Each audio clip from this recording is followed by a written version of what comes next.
Biblical church government. I'm sure some of you watching have heard about the leak that took place from the National Partnership and the PCA, this covert group of, I don't want to sound too demeaning here, but this covert group of men, I'll refrain, who are always trying to stack the committees in their presbyteries and to be on the nominating committee. And you need to make sure this guy doesn't get on the committee at the General Assemblies because he'll vote for what's biblical and we're pushing the progressive agenda and all this other stuff. It's just, it's so horrifyingly evil. The National Partnership. We need to have biblical church government. For my part, I believe, now the PCA is not going to do this, of course, because they don't care about disciplining their own. Greg Johnson's been exonerated of all charges. You can openly tell the world that you're gay and be a teaching elder in the PCA. And no one can bring any charges against you because despite the fact that supposedly the conservatives won all these victories at the last General Assembly, it doesn't matter. There's a guy who's telling the whole world he's a homosexual, writing articles for Christianity Today saying, I'm gay, I'm gay, I'm gay, I'm gay, I'm gay. And he's not going to be prosecuted for anything. Don't give me, we're winning the war, the conservatives are winning. No, you're not.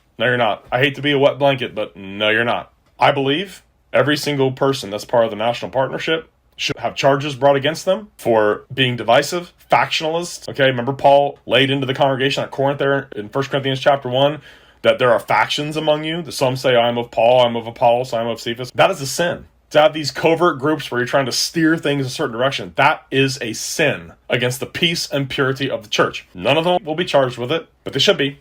I can tell you, that better not ever happen in Vanguard Presbytery, because someone will bring charges against them if someone tries to do that. But that's what that group was all about. We want to go progressive. We want to be cool. We want to be sympathetic to all these progressive ideas. And that's what that was all about. Now, I saw all those emails. I didn't read them all. I mean, I'm not going to do that. But I did some searches in those emails for some names that I suspected. And lo and behold, the people that I suspected, they're in there. They're part of the National Partnership. We need to do biblical church government. We need to govern our churches according to the Word of God. We need to govern our churches the way that the Scriptures tell us to.